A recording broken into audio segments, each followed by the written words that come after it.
Hey everybody, you know me, I'm always on an adventure of some sort. In 2 days, this coming Friday, small game season comes in Georgia and on public land as well, which means me and a select few of guys is willing to bear the heat and all, stay hydrated. Don't ever go without water, okay? But with squirrel season, I cut my teeth with a single shot 22 rifle squirrel hunting on the land right next to the WMA where I do a fair amount of hunting. And a year and a half or 2 years ago, I got back into slingshot shooting.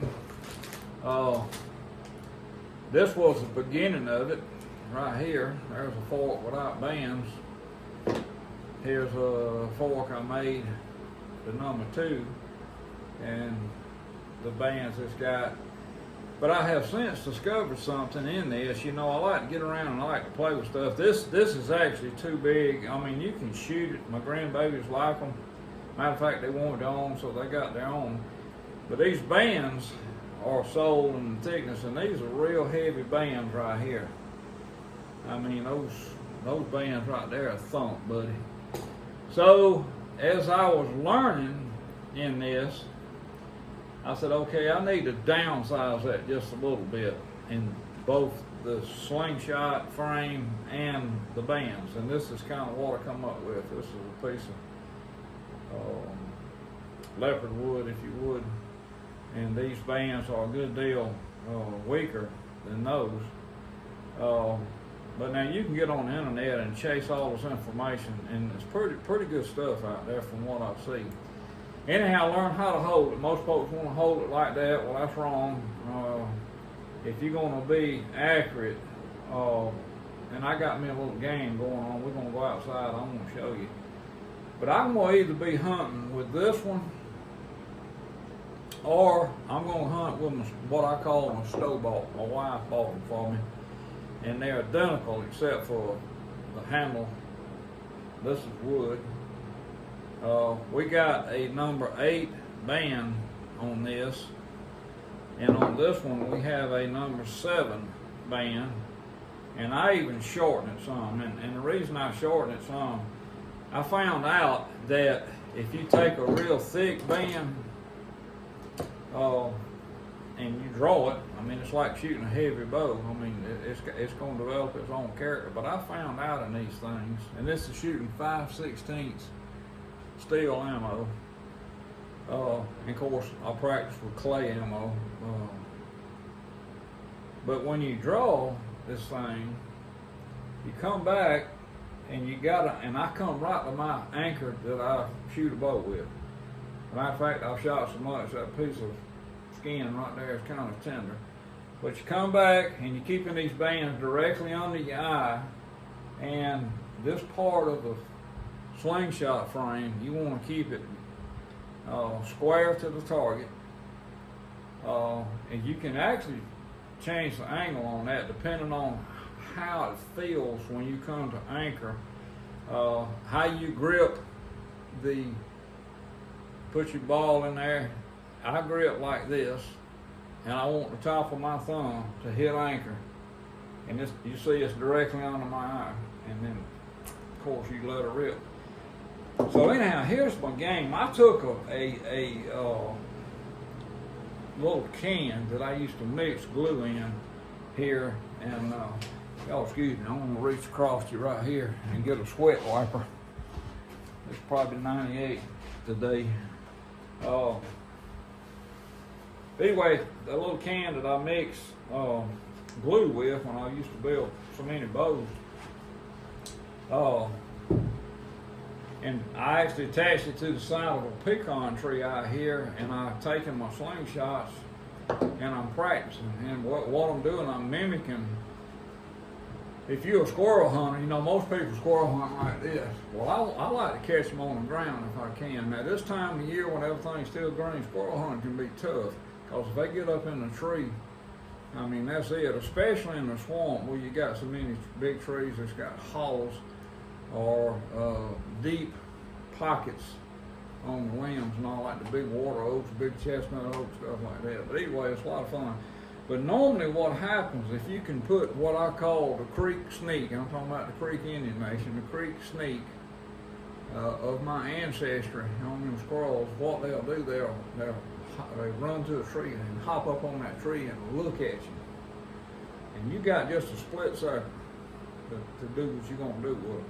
And that is so much fun to me. I mean, filling up a bag of meat, it's the fun of the hunt. So we're gonna be hunting probably with, actually both of these slingshots, but probably this one,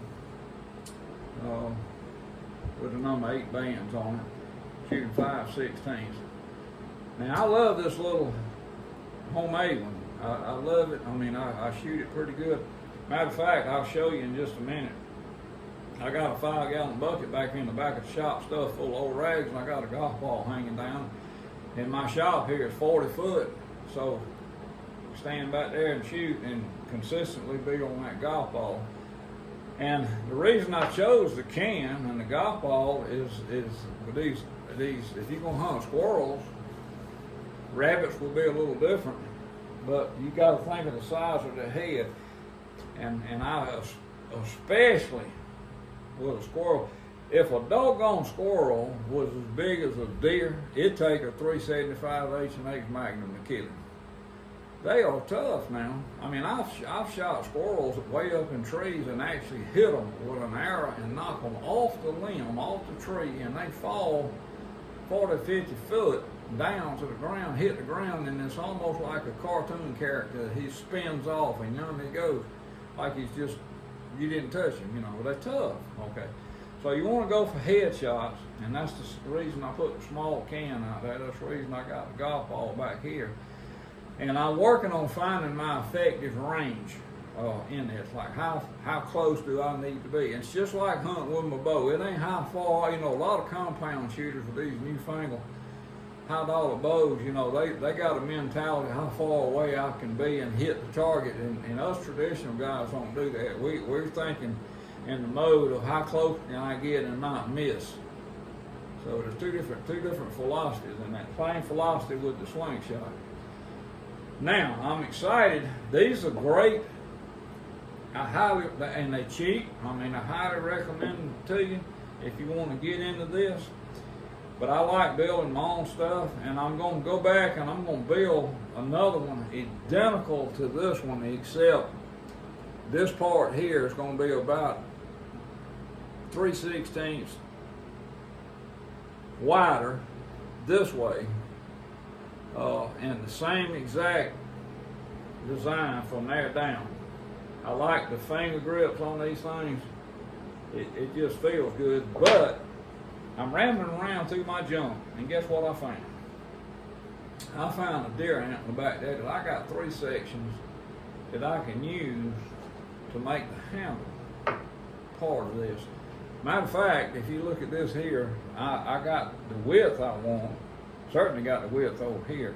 I'll probably take some carbon in that, but I mean, I can see a slingshot right there. I tell you what, I can see a slingshot right there. I can see a wood slingshot with a slab cut off of this down here. Never a dull moment at Covenant Crafts. Good Lord just keeps dumping stuff on us, and we bless His name for that. God, we love Him so much. We go outside here and we shoot, and it's all for His glory. I tell people it's for His glory, but my fun. All right, I'm going to sign off, and we're going to go out here and take a few shots and see what I will start working on, what our effective range is. But I wanted to show you this. I know some of you might be curious about what I got going on here. So back here in the back of the shop, there's that right above those flu arrows there. You can see my 5-gallon bucket with the golf ball. Oh, excuse me.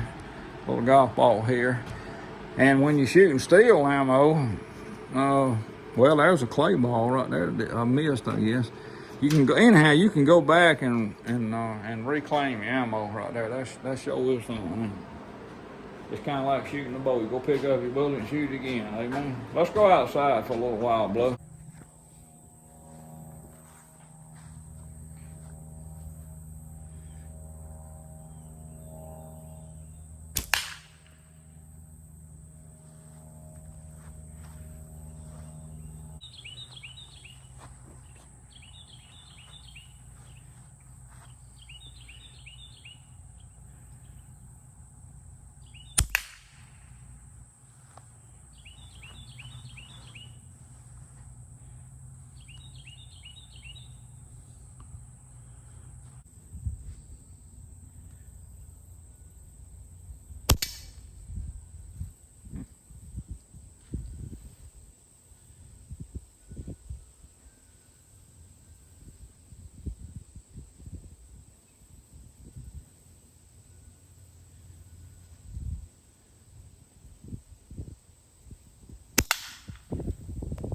Oh yeah,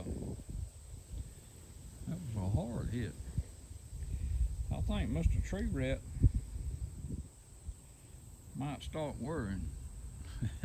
Bless the Lord.